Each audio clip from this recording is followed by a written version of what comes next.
নমস্কাৰ আমাৰ এই আজিৰ ভিডিঅ'টোৰ জৰিয়তে থাৰ্ড পুলিং অফিচাৰজনৰ দায়িত্ব আৰু কৰ্তব্য কি হয় সেই বিষয়ে ক'বৰ কাৰণে চেষ্টা কৰোঁ।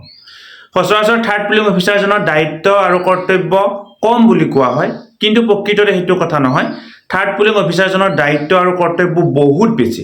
বিশেষকৈ তেওঁৰ গোটেই ইলেকশ্যনটো কণ্ট্ৰল কৰিব পৰা কেপাচিটি এটা তেওঁৰ আছে। কেনেকুৱা ধৰণে আছে সেই কথাখিনি আজি ভিডিঅ'ৰ জৰিয়তে আলোচনা কৰিম। আমি ইয়াৰ আগতে প্ৰিজাইডিং অফিচাৰৰ দায়িত্ব আৰু কৰ্তব্য আলোচনা কৰিছোঁ। আপোনালোকে যদি প্ৰিজাইডিং অফিচাৰৰ দায়িত্ব আৰু কৰ্তব্য কিবা কাৰণত ভালদৰে বুজি উঠা নাই বা সেই ভিডিঅ'টো চোৱা নাই, অনুগ্ৰহ কৰি ওপৰৰ আই বটনত চাব। আমি ইয়াৰ আগতে ফাৰ্ষ্ট পুলিং অফিচাৰৰ দায়িত্ব আৰু কৰ্তব্যও আমি সেই বিষয়ে আলোচনা কৰিছোঁ। সেই ভিডিঅ'টো যদি চাব বিচাৰে ওপৰৰ আই বটনত চাব, ভিডিঅ' ডেছক্ৰিপশ্যনটোত লিংক দিয়া থাকিব। এতিয়া থাৰ্ড পুলিং অফিচাৰজন কিহৰ কাৰণে বেছি গুৰুত্বপূৰ্ণ? আমাৰ থাৰ্ড পুলিং অফিচাৰজনে দুটা কাম কৰিব লাগিব, আৰু এই দুটা কাম যদি তেওঁ সুকলমে পালন নকৰে তেতিয়াহ'লে অনাকাংক্ষিত পৰিৱেশৰ সৃষ্টি হ'ব পাৰে। ফাৰ্ষ্ট পুলিং অফিচাৰজনৰ ওচৰত ভোটাৰজন আহিল, তাৰ পৰা ছেকেণ্ড পুলিং অফিচাৰজনৰ ওচৰলৈকে আহিল। ছেকেণ্ড পুলিং অফিচাৰজনে যেতিয়া তেখেতৰ হাতত চিয়াহী দিলে আৰু তেখেতক গোটেইখিনি ছিগনেচাৰ লোৱাৰ পিছত ছেকেণ্ড পুলিং অফিচাৰজনে ভোটাৰজনক এখন শ্লিপ দিব। এই যিখন ভোটাৰ শ্লিপখন সংগ্ৰহ কৰাৰ দায়িত্ব হৈছে আমাৰ থাৰ্ড পুলিং অফিচাৰজনৰ, আৰু তেখেতে 50খন যেতিয়া ভোটাৰ শ্লিপ হ'ব তেতিয়া তাৰ এটা বাণ্ডুল কৰিব লাগিব। এইটো হৈছে থাৰ্ড পুলিং অফিচাৰজনৰ দায়িত্ব। তাৰপিছত আটাইতকৈ মেজৰ দায়িত্বটো হ'ল কণ্ট্ৰল ইউনিটটো তেখেতৰ হাতত থাকিব, য'ত নেকি আমাৰ ভোটৰ সমস্ত তথ্য ৰেকৰ্ড হ'ব। সেই কণ্ট্ৰল ইউনিটটোৰ দায়িত্বই হৈছে থাৰ্ড পুলিং অফিচাৰজনৰ। গতিকে থাৰ্ড পুলিং অফিচাৰজনৰ দায়িত্ব বহুত বেছি। যেতিয়া ছেকেণ্ড পুলিং অফিচাৰজনৰ পৰা ভোটাৰ শ্লিপখন আনি তেখেতে থাৰ্ড পুলিং অফিচাৰজনক দিব, থাৰ্ড পুলিং অফিচাৰজনে কণ্ট্ৰল ইউনিটৰ বেলট অপশ্যনটোত ক্লিক কৰি বেলট পেপাৰ ইছ্যু কৰিব। বেলট পেপাৰ ইছ্যু কৰাৰ পিছত থাৰ্ড পুলিং অফিচাৰজনে কি কৰিব লাগিব? ভোট দিবলৈ অহা ব্যক্তিজনক ভোটিং কম্পাৰ্টমেণ্টলৈকে কোনফালেৰে যাব লাগিব সেইটো দেখুৱাই দিব লাগিব। ভোটিং কম্পাৰ্টমেণ্টত গৈ তেখেতে ভোট দিব। ভোট দিয়াৰ লগে লগে এটা চাউণ্ড হ'ব। এই চাউণ্ডটো হৈছে নে নাই সেইটোৰ চোৱা চিতা কৰাৰ দায়িত্ব বা সেইটো লক্ষ্য কৰাৰ দায়িত্ব থাৰ্ড পুলিং অফিচাৰজনৰ। কিহৰ কাৰণে থাৰ্ড পুলিং অফিচাৰজনৰ? কাৰণ ফাৰ্ষ্ট পুলিং অফিচাৰজনৰ ভোট দিবৰ কাৰণে ব্যক্তি আহি থাকিব, তেওঁ তাতে ব্যস্ত হৈ থাকিব। ছেকেণ্ড পুলিং অফিচাৰজনে ফাৰ্ষ্ট পুলিং অফিচাৰজনৰ পিছৰ পৰা যিজন ভোট দিবলৈ অনুমতি পায়, যিজন ব্যক্তি আহিব, তেখেতক কি কৰিব লাগিব?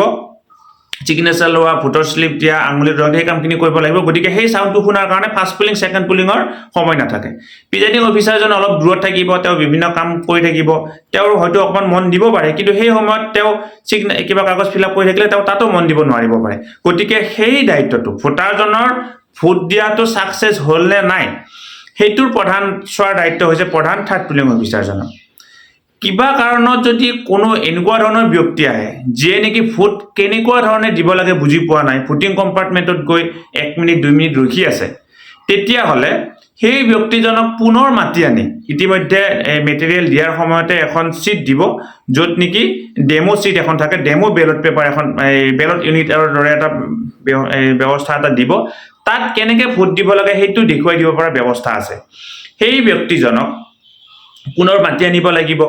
মাতি আনি সেই যিখন ডেমো বেলট ইউনিট আছে, ডেমো বেলট ইউনিটত দেখুৱাই দিব লাগিব যে কি এইফালে মানুহ আমাৰ ইলেকশ্যনৰ প্ৰাৰ্থীসকলৰ নাম আছে, ইয়াতে চিহ্নটো আছে আৰু ইয়াতে চিনটো আছে, আপুনি এই চিনকেইটাৰ যিটোত দিব বিচাৰে তাত চিনটো দিয়ক, এনেকুৱা ধৰণে বুজাই দিব লাগিব।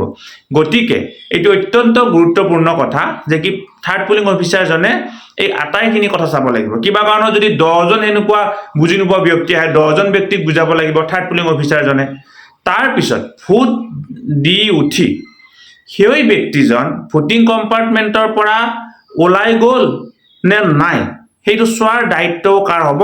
থাৰ্ড পুলিং অফিচাৰজনৰ। কাৰণ তেওঁ ওলাই নোযোৱাকৈ যদি কিবা কাৰণত বেলট ইউনিটটো ইছ্যু কৰি দিয়ে, সেই ব্যক্তিজনে যদি দুটা ভোট দি দিয়ে তেতিয়াহ'লে এইটো আকৌ বৰ মাৰাত্মক ঘটনা ঘটিব। গতিকে এয়া হৈছে থাৰ্ড পুলিং অফিচাৰৰ দায়িত্ব আৰু কৰ্তব্য। এজে হ'ল টিমৰ আটাইকেইজন ব্যক্তিয়ে ভালদৰে কাম কৰিলেহে আমাৰ নিৰ্বাচন সুকলমে পাৰ হৈ যাব। গতিকে ভিডিঅ'টো যদি এইখিনি কথা ক'লোঁ, আপোনালোকে যিমান পাৰে সিমান ভিডিঅ'টো আগলৈকে ফৰৱাৰ্ড কৰিব। নলিনী কান্ত ডেকা নামৰ ইউটিউব চেনেলটো আৰু নলিনী কান্ত ডেকা নামৰ ফেচবুক পেজটো আপোনালোকে ফ'ল' কৰিবৰ কাৰণে নাপাহৰিব। ধন্যবাদ। শ্ৰোতা ছাৰ বাইদেউসকল, নলিনী কান্ত ডেকা নামৰ ইউটিউব চেনেলটো হৈছে এটি শিক্ষামূলক ইউটিউব চেনেল। এই চেনেলটোৰ জৰিয়তে আমি শিক্ষক ছাত্ৰ ছাত্ৰী অভিভাৱক আৰু বিদ্যালয়ৰ কাৰণে উপযোগী কিছু ভিডিঅ' প্ৰস্তুত কৰিবৰ কাৰণে চেষ্টা কৰোঁ। আপুনি যদি আজি পোনপ্ৰথমবাৰৰ কাৰণে এই চেনেলটো চাইছে অনুগ্ৰহ কৰি চেনেলটো ছাবস্ক্ৰাইব কৰিব আৰু অল নটিফিকেশ্যন প্ৰেছ কৰি থ'ব।